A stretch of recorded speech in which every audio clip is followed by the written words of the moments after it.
I always try to give full insight on our farming operation, and I have a few confessions to make about this spring. As you know, once 2024 started, it was pretty much the beginning of the worst year of my life. And oh baby, it has not stopped.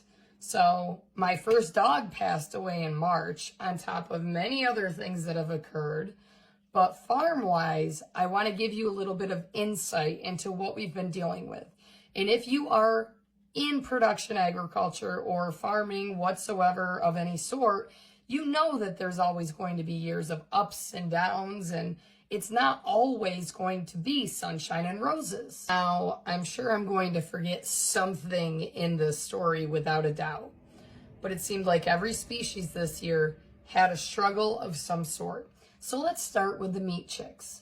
This year, we decided to cut back from 4 batches, which we attempted last year, to 2 batches of 75 birds each. I put my full stock in them and bought 310 meat chicks, and I placed the order on January 1st with the first shipment date or hatch date being May 7th or May 9th. They do outsource the chicks that have free shipping available tagged on them. So when you go on their website and click and order, the ones that say free shipping available do not actually come from their hatchery. This is important to the story. I had ordered from them many times and had been so impressed with the quality, the customer service, the tracking time, the response time.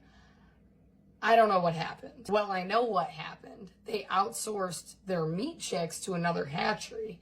And having never ordered meat chicks, I was not aware of this. And I placed an order for 310 birds because I also had local people that I was trying to enable and, not necessarily become chicken addicts, but start that process and become self-sustainable themselves. 45 of those chicks were DOA, unalived. And if they were not unalived by the time they got here, they passed shortly after having received them.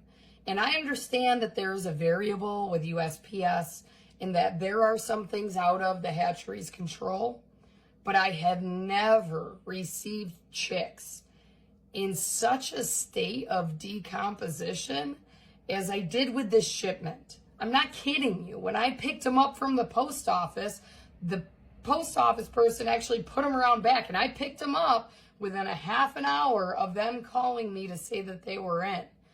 I walked around back to go pick them up from the back door, and the aroma that hit me was like a dumpster that's been sitting for 5 days. If that wasn't enough, I opened the box and there were chicks eating the insides of other chicks.